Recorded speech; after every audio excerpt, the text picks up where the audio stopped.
this austere volcano peak, still bare from the hot lava that flowed not long ago. This land is a fascinating mixture of the new and the old. Automobiles and oxen mingle on paved streets. Drivers of the two types of transportation must learn how to be different of each other. The women of El Salvador wear either modern style dress, or they may be clothed in the garb of long ago. And the ancient art of carrying loads on one's head is still skillfully practiced here. In this modern hotel, known as the Hilton of El Salvador, the finest food and accommodations may be had at New York prices. However, the economy-minded person can live in this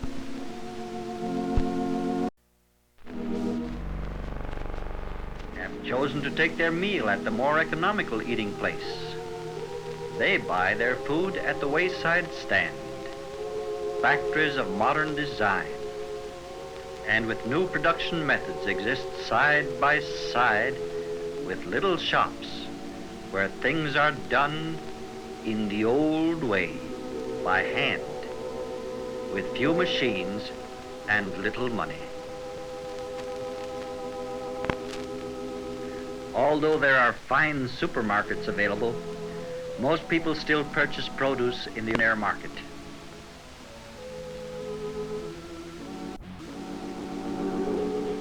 What could be more delightful than a fiesta, with all the entertainment and the dash, the color, and the noise?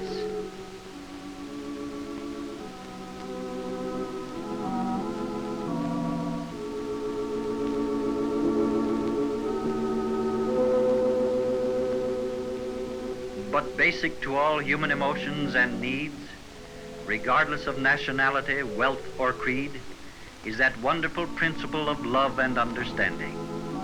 Latin America is a land of warm human affections. As in all lands, law and order must be preserved by the police, the National Guard, and the military forces. Military power is greatly respected. It is said that comparatively few people control the larger share of El Salvador's wealth. One man in this country, we are told, could with his personal fortune buy out the whole country. But in our day, feudal lordship dare not be so obvious. Control over people and their lives in this modern day is exercised somewhat more subtly than in times gone by. People in this land, as do people elsewhere, still long to be free. They desire to be free from want and hunger. They desire to be free in their souls. The hunger that they feel, they do not know how to express or explain. But their real longing and need is for the truth that makes men free. But how will these men and women know God's truth and His salvation unless it is brought to them?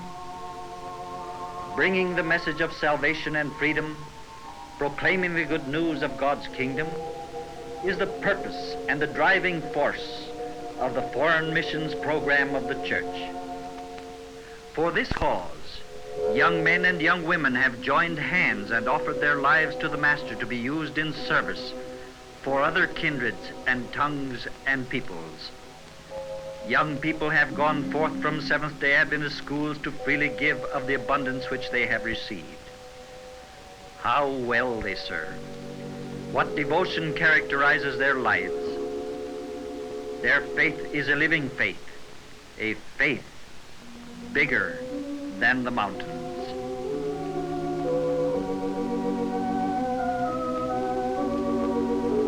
Theirs is a faith more durable than the faith which is bowed at or deposited at the feet of painted plaster saints, even though they be clothed in the finest tunics and lace. Central America, for 33 years now, walked a tall, slender man with vision in his eyes and love in his heart. Standing beside him is his wife, who has served the cause with equal devotion. This is a brief picture story of the lives of Orley and Lillian Ford. Elder Orley Ford shows how El Salvador is bounded by Guatemala, Honduras, and the sea. Even brightly colored Polly seems to be enjoying the geography lesson. The Orley Fords began their mission service in South America in the year 1917.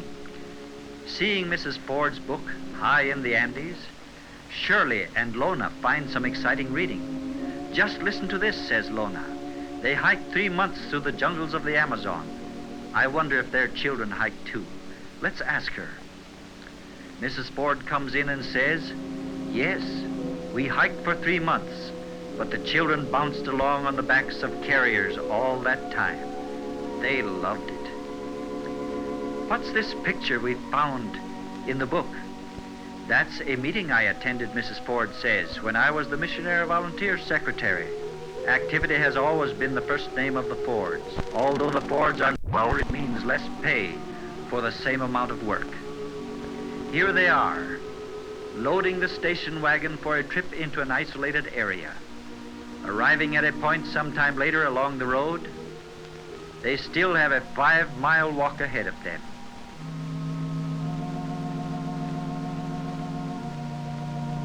To help carry the equipment.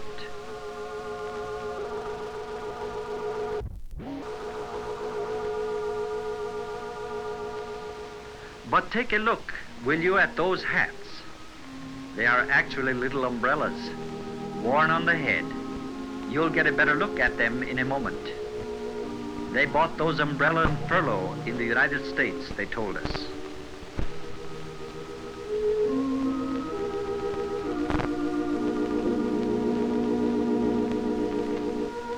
And here is the church, located in deep shade, so that the congregation will be reasonably cool and comfortable during the warm hours of a tropical day.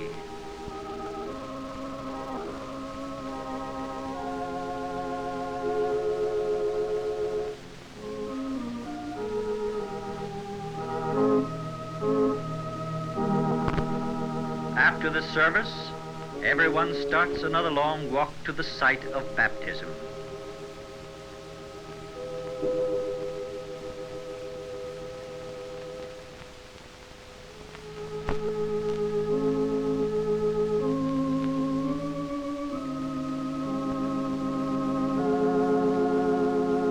We couldn't help but think how much this baptism must have been like another baptism.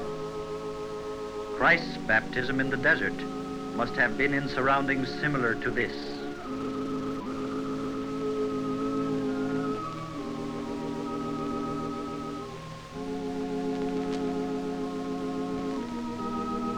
Now that Missionary Ford has retired, he doesn't really need to keep so busy at all these things. But he says an old war horse never quits. These baptisms are the greatest joy of his life. No one can measure the joy the Fords bring to these people who are so isolated and lonely.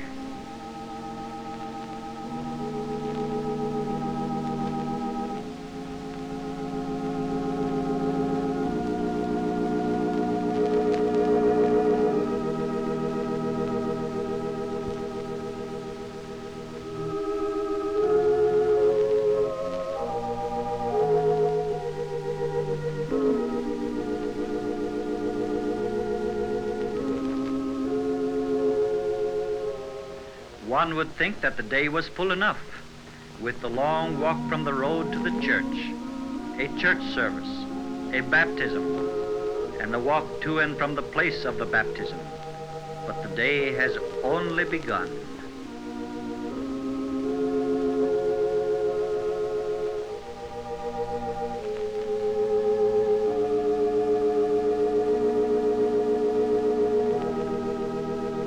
After another short service and a special story for the children, the open-air clinic starts.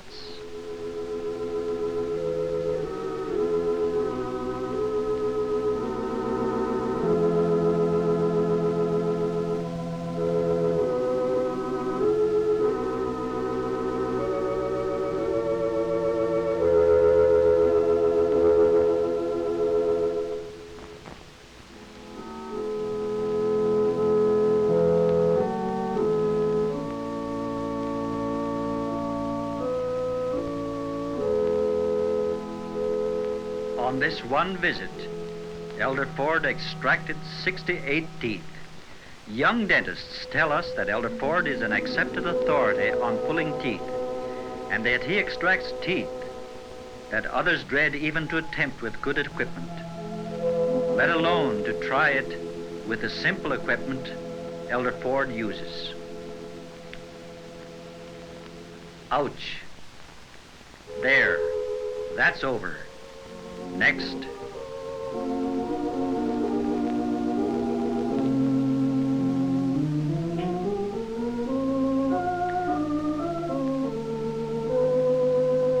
Finally, the busy day is over. The Fords wave goodbye and start the hot 5-mile walk back to the station wagon.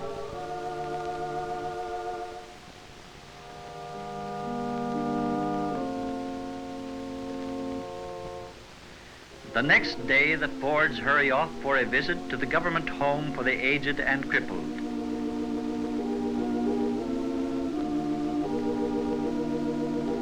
Poor, unfortunate people, these. Do you suppose the teaching of heaven and immortality and of perfect bodies and minds means much to them?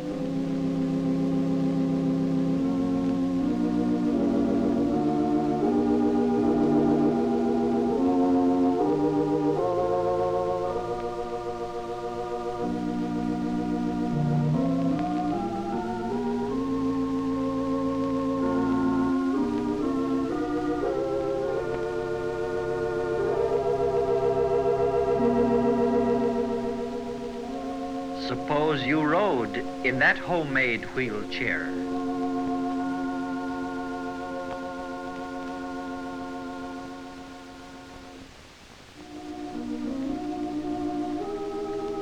Mrs. Ford plays her accordion, and weak, quavering voices join in singing.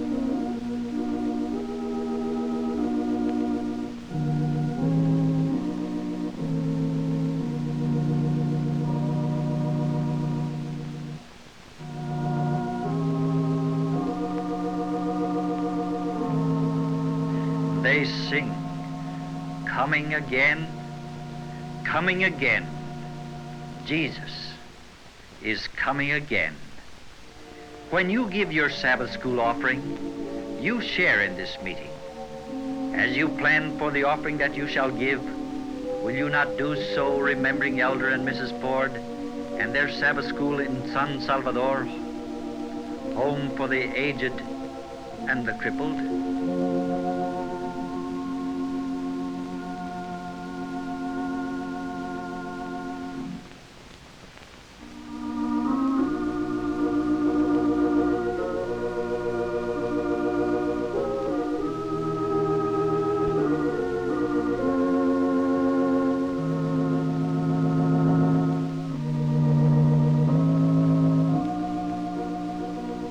The meeting closes with a flannel graph story conducted by Mrs. Ford. Notice the attention given to the story.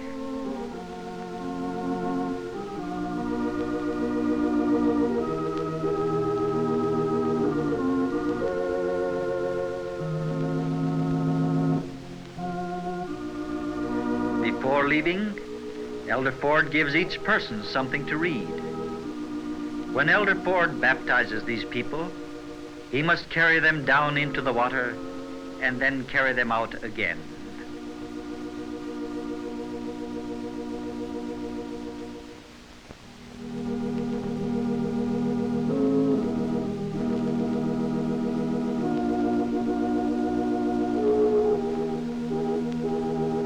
Elder Ford certainly has the imagination necessary for a good missionary. He decided he could hold evangelistic meetings on this little vacant piece of ground. A few months later, just look at the results.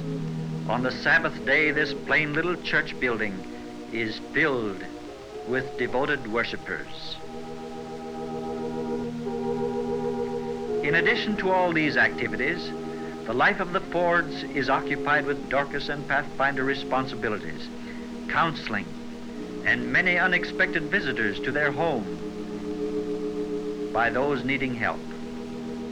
A laboring man from nearby comes to the Ford home carrying his youngest child tightly wrapped so that the evil spirits won't get her. The man says that his eldest daughter is being choked by the demon spirits, so the Fords have prayer with him.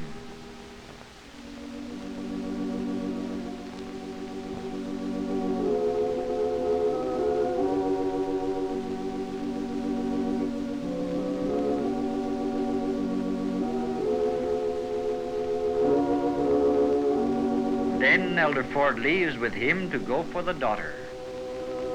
After a little time, Elder Ford returns, and upon entering the house calls, "Here she is, Mother," and Mrs. Ford rushes to help. The Fords have had to deal with evil spirits many times. The girl is weak, so they have her rest on a little settee.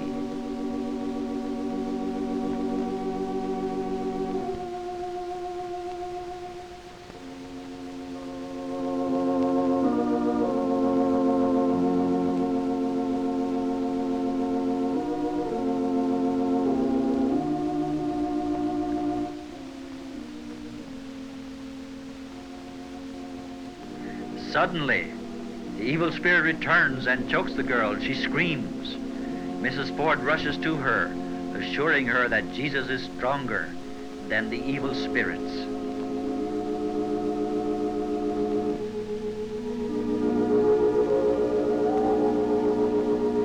This young lady is now a member of the lovely church that is located across the street from the Ford's home. Many who belong to this church have been saved from the power of Satan.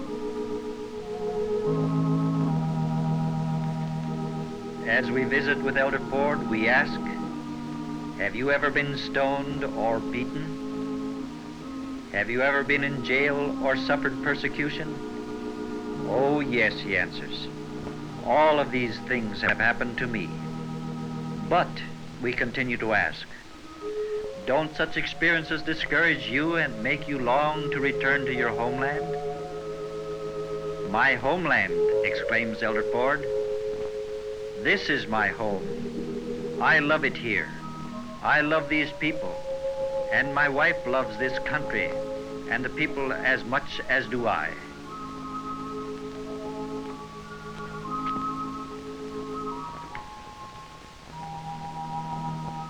Our children are working in the mission field. Our only other home is in heaven, and we want all these dear ones to be there too. And besides, we can't forget the great need of these people. They long for a better life. They have so few comforts here on earth. Their most wonderful experience is to be able to come to church on the Sabbath day. How they thrill over the thought of enjoying the mansions being prepared for them in the kingdom of heaven. There is much that still needs to be done in proclaiming the message of the kingdom throughout this Central American land. Truly, dedicated men and women, such as the Fords, are still needed to bring the message of hope and salvation to the longing people of El Salvador.